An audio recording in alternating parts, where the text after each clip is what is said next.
Ever since heroin use started surging, cases of viral hepatitis C have also been on the rise. Hep C is commonly spread through shared needles among drug users and others getting stuck by used needles. 27 First News reporter Lindsay Watson has been telling us about the link between hepatitis and the opioid epidemic all day long. She joins us now with the final part of her series. And a final answer to your questions. What are health experts here in the Valley doing to combat the spread of viral hepatitis and put an end to the opioid epidemic? Plans for things like needle exchange programs that some might even consider to be controversial may be what finally brings an end to both of these public health emergencies. The spread of viral hepatitis can, in a large part, be the direct impact of the raging heroin epidemic. According to public health officials here in the Valley, some acute hepatitis C infections go away with treatment within a few months.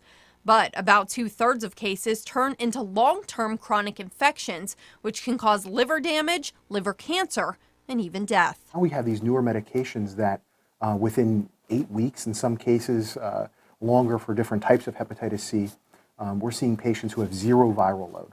Within a few weeks of starting the medication. Public health officials here in the Valley have been in talks to establish needle exchange programs to help put an end to the problem.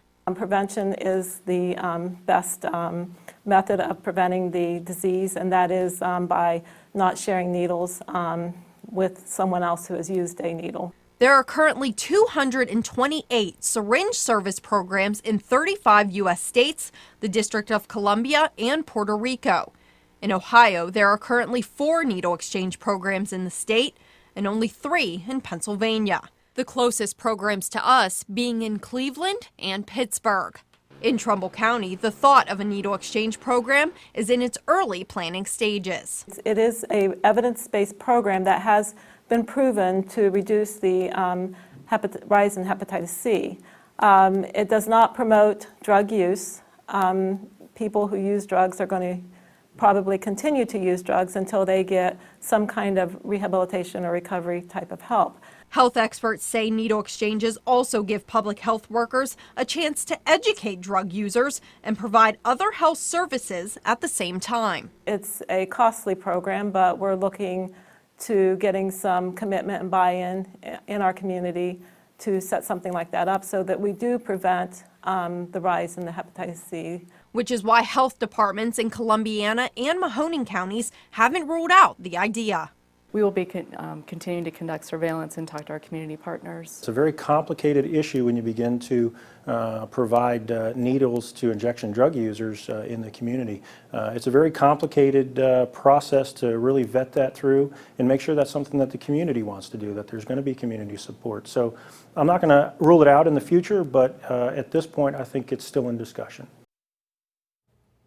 Again, bringing a needle exchange program to Trumbull or any other county here in the Valley is still in the beginning stages of discussion and even planning. Trumbull's combined health district, however, is trying to get the funding to launch a program like this, hopefully to put an end to the spread of viral hepatitis and eventually the opioid epidemic as a whole. Now, if you missed any part of this series or want more information on anything you saw, you can head over to our website, WKBN.com. That's the latest for now. Reporting live in the studio tonight, Lindsay Watson, 27 First News at 11.